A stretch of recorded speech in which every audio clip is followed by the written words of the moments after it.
qu'est-ce qu'on va faire aujourd'hui? Du Du pain au levain. Alors pour le levain, il va nous falloir de la farine et de l'eau.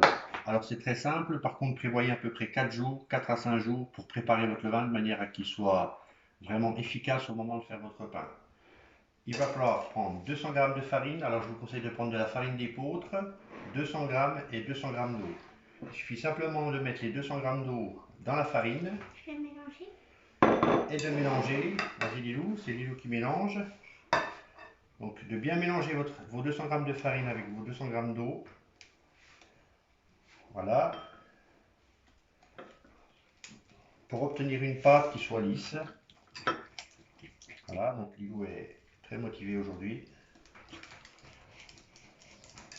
Voilà. Alors il est important vraiment de respecter ces 4 jours qui vont se passer en 3 étapes, de manière à avoir vraiment un levain qui soit efficace. Pendant ces 4 jours, des bactéries vont se développer, principalement lactite, moisissure et levure. Et vous pourrez ensuite passer à l'étape de la fabrication de votre pain. Voilà, c'est bien Lilou. Donc vous voyez, le début est tout à fait simple.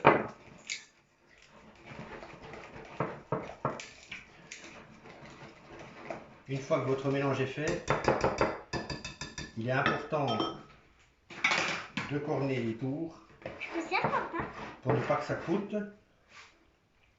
Et vous placez votre levain à température ambiante en le couvrant correctement, que ce soit bien hermétique, pendant 48 heures. Après ces 48 heures, il suffit simplement de rallonger votre levain, cette fois-ci à nouveau avec 200 g d'eau tiède, à peu près à 24 degrés, et également à nouveau 200 g de farine bio. Vous le mettez encore 24 heures à température ambiante, vous le laissez fermenter. Vous verrez que des petites bulles vont commencer à apparaître, ça veut dire que la fermentation est en train de se faire et que les bactéries sont en train de se développer. Et vous passez à la troisième étape, ce qu'on appelle aussi le deuxième rafraîchi, et vous rallongez encore avec 200 g d'eau à nouveau à 24 degrés et 200 g de farine bio, épeautre principalement, mais vous pouvez le faire aussi avec de la farine 55, ça va aussi, farine blanche. Et une fois seulement après ces 96 heures, on pourra préparer le pain. On se retrouve donc dans 96 heures pour la fabrication du pain.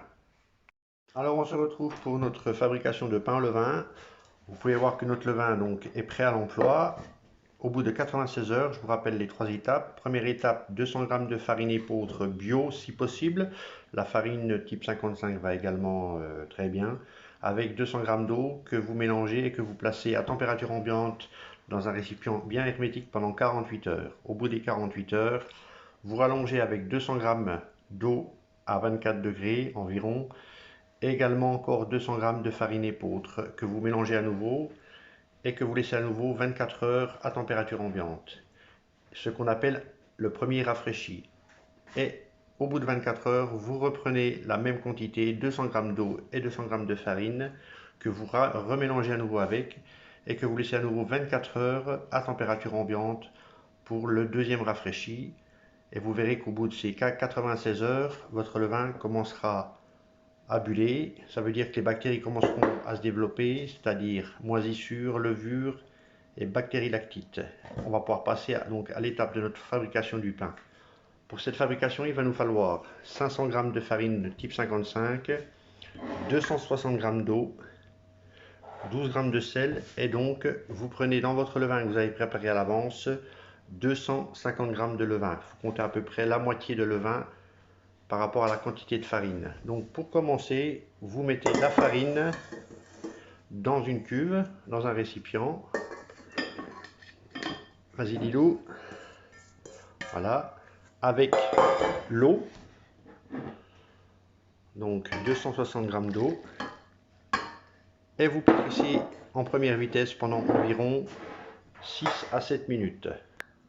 Alors là, on voit que notre pâte donc, est bien homogène. Donc farine 500 g, eau 260 g. Donc on va pouvoir, donc qui ont pétri pendant à peu près 6 à 7 minutes. On va pouvoir mettre à ce moment-là le levain, donc 250 g de levain que vous mettez dans votre pâte avec les 12 g de sel, 12 g de sel que vous avez préparé à l'avance. Voilà. Et vous remettez à pétrir environ pendant 6 à 7 minutes pour obtenir une pâte qui soit homogène et qu'il soit bien décollé sur les bords. Donc pendant le pétrissage, si vous voyez que les tours ont du mal à se décoller, vous pouvez remettre un tout petit peu de farine ou utiliser aussi une corne pour gratter un petit peu le tour. Voilà.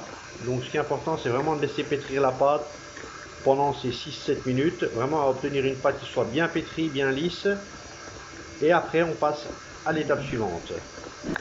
Donc là, on voit que notre pâte tourne depuis à peu près 5 à 6 minutes à une vitesse assez rapide et que les bords commencent à être bien décollés. Donc on va pas tarder à pouvoir arrêter notre pétrin.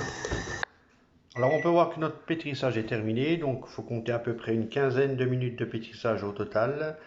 6 à 7 minutes avec la farine et l'eau en première vitesse et ensuite vous accélérez à 3 ou 4 au niveau vitesse selon votre robot en rajoutant le levain et le sel. La pâte est bien lisse, un petit peu collante mais c'est normal, c'est une pâte qui est quand même très douce.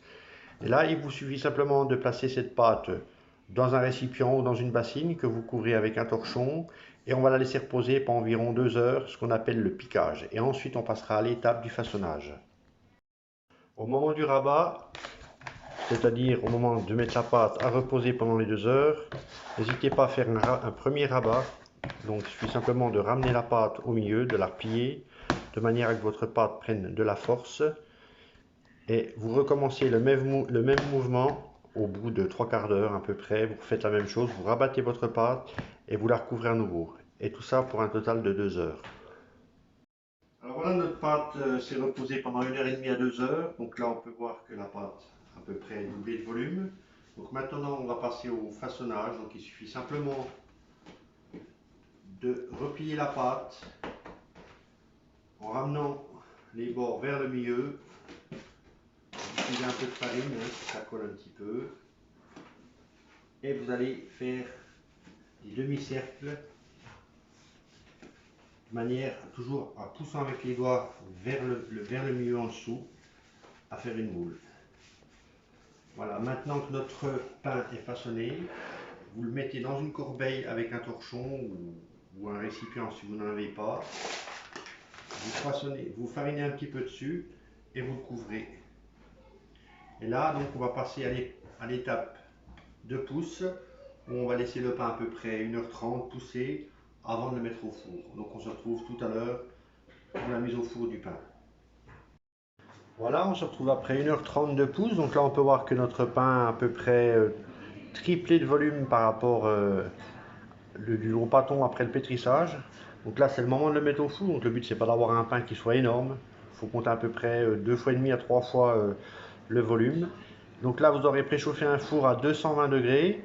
Et il suffit simplement après de prendre un couteau, de le scarifier. Donc là, vous pouvez faire un peu les motifs que vous voulez. Donc il ne faut pas aller trop profond non plus.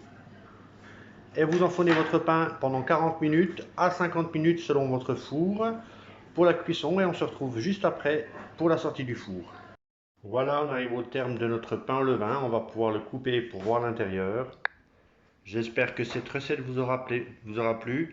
Et n'hésitez pas à nous retrouver sur une prochaine vidéo pour une nouvelle recette de petits pains au raisin. N'hésitez pas à mettre un pouce bleu et de laisser des commentaires. À bientôt.